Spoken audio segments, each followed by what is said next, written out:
Hello বন্ধুগণ, welcome back to our channel dream journey. তো আমি সুদীপ। আজকের ডেস্টিনেশান হলো চিত্রকূট। তো শ্রী রামচন্দ্রের সেই 14 বছর বনবাসের তপভূমি চিত্রকূট পাহাড়ে আমরা চলে এসেছি।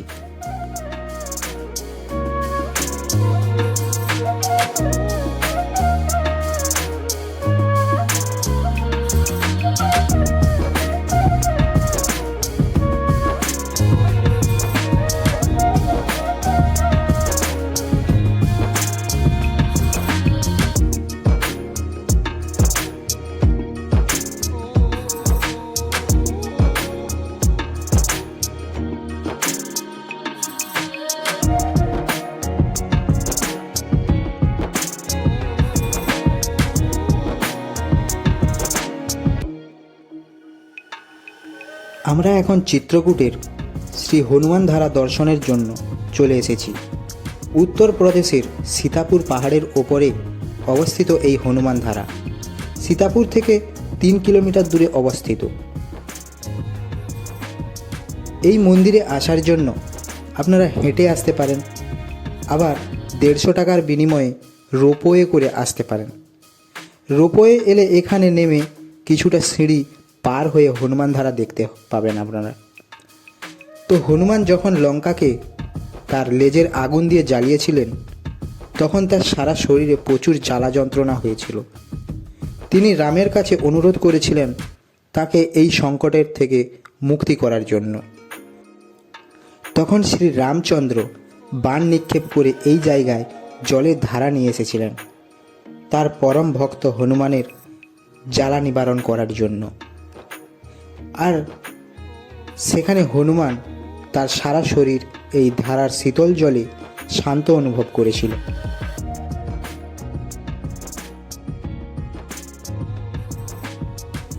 এখানে শ্রী হনুমানজির সঙ্গে সঙ্গে আপনারা শ্রীরাম, লক্ষ্মণ ও সীতামাকেও দেখতে পাবেন।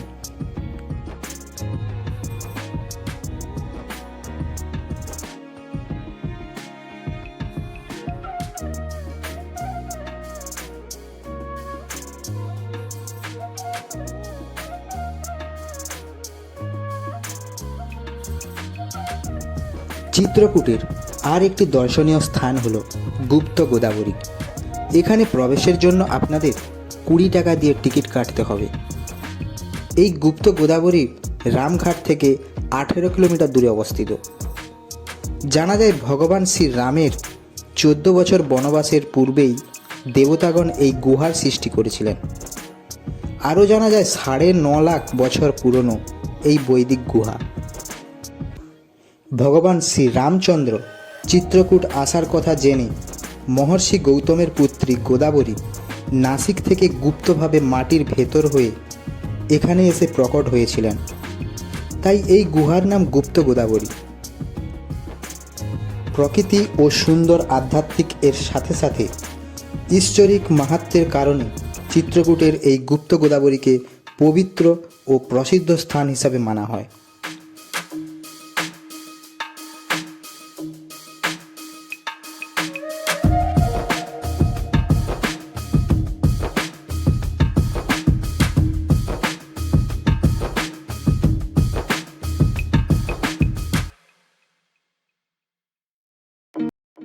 এই কুণ্ডটি হল সীতাকুণ্ড।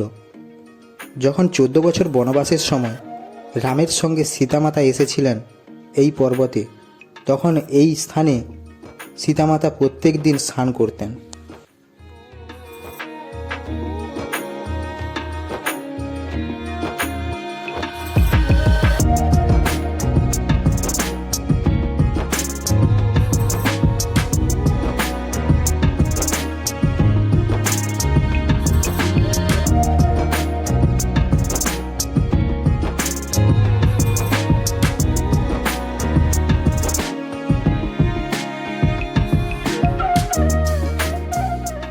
এই স্থানে শ্রী রাম, লক্ষ্মণ ও সীতামাতাকেও দেখতে পাবেন এবং এর কিছুটা দূরে আপনারা মাতা অনুসূয়াকেও দেখতে পাবেন।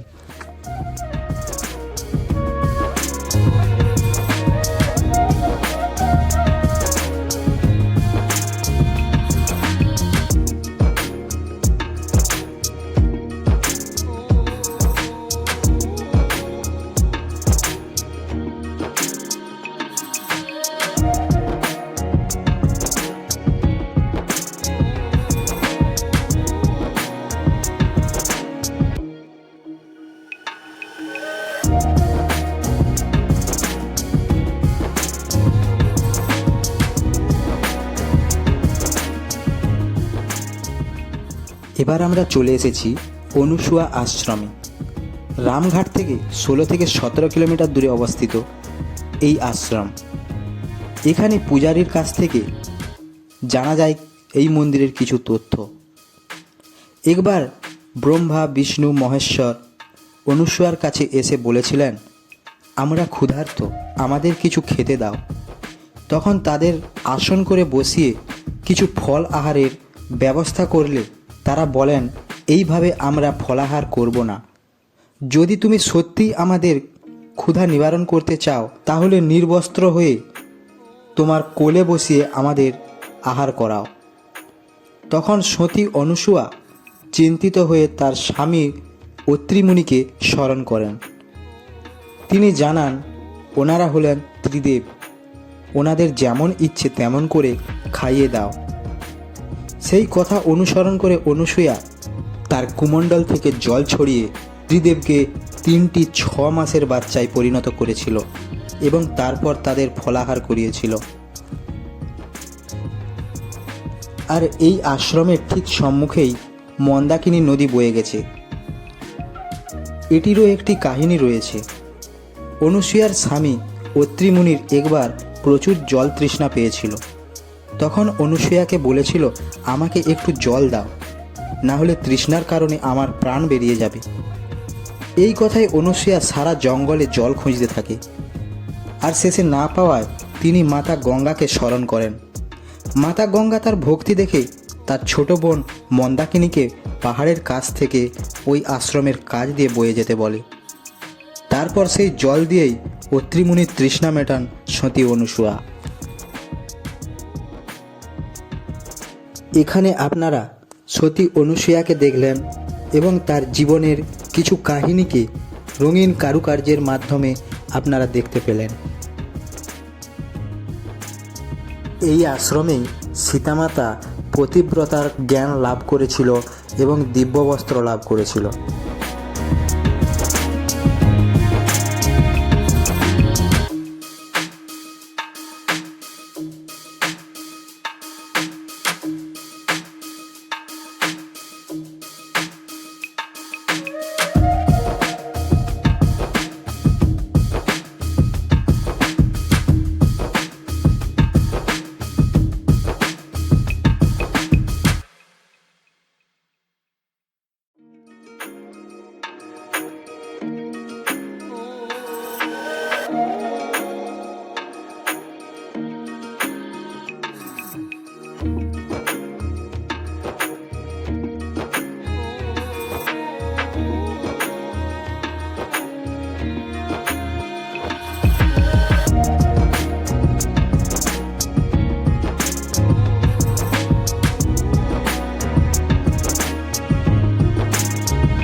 এবার আমরা রাতের বেলায় চলে এসেছি রামঘাটে। 14 বছরের বনবাস নিয়ে শ্রী রামচন্দ্র চিত্রকূট পর্বতে এসেছিলেন। এখানে 11 বছর ছিলেন। আর এই ঘাটে তিনি প্রতিদিন স্নান করতেন, তাই এই ঘাটের নাম রামঘাট। সনাতন ও হিন্দু ধর্মের কাছে চিত্রকূটের এই রামঘাট হলো একটি প্রসিদ্ধ তীর্থক্ষেত্র। এখানে এলে আপনারা অবশ্যই স্নান করে মোক্ষ লাভ করবেন। চিত্রকূটের মন্দাকিনী নদীর তীরে অবস্থিত এই ঘাটটি ভারতের প্রাচীন তীর্থস্থানের মধ্যে একটি। এই স্থানে তুলসীদাস মহারাজকে প্রভু শ্রীরাম দর্শন দিয়েছিলেন। এই ঘাটের পাশে তুলসীদাসের একটি প্রতিমাও করা রয়েছে। রাতের বেলায় এই রামঘাটের আরতির দৃশ্য অতুলনীয়। আপনারা চাইলে এখানে নৌকা বিহার করতে পারেন। এই নৌকাতে বসে গঙ্গা আরতি আরও সুন্দর ও অসাধারণ দেখায়।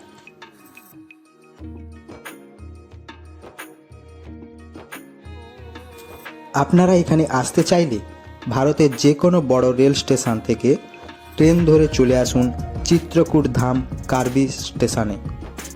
হাওড়া থেকে রবিবার, মঙ্গলবার, বুধবার ও শনিবার ডাইরেক্ট ট্রেন রয়েছে।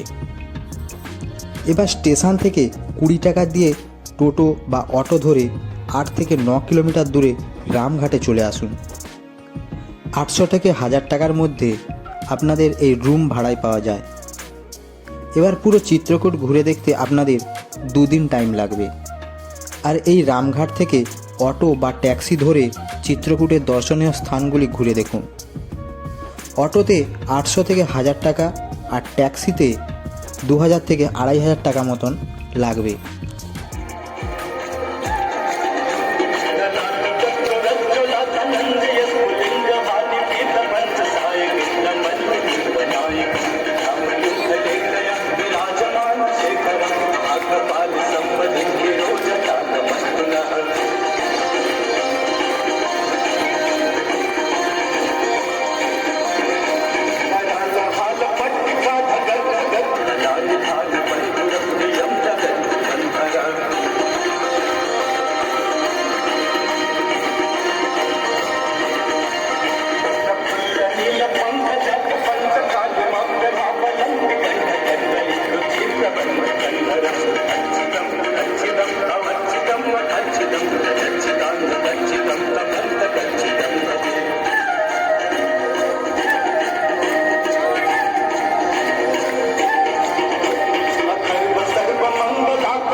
এই রামঘাটের পাশেই রয়েছে ভরত মন্দির। শ্রী রামচন্দ্রের বনবাসের সময় ভরত এখানে দেখা করতে এসেছিলেন। তার অনেক পরে এখানে একটি মন্দির তৈরি করা হয়েছে এবং এখানে শ্রী রামচন্দ্র, লক্ষ্মণ ও সীতামাতা এবং ভরত এবং নানান দেবদেবীর পুজো করা হয়।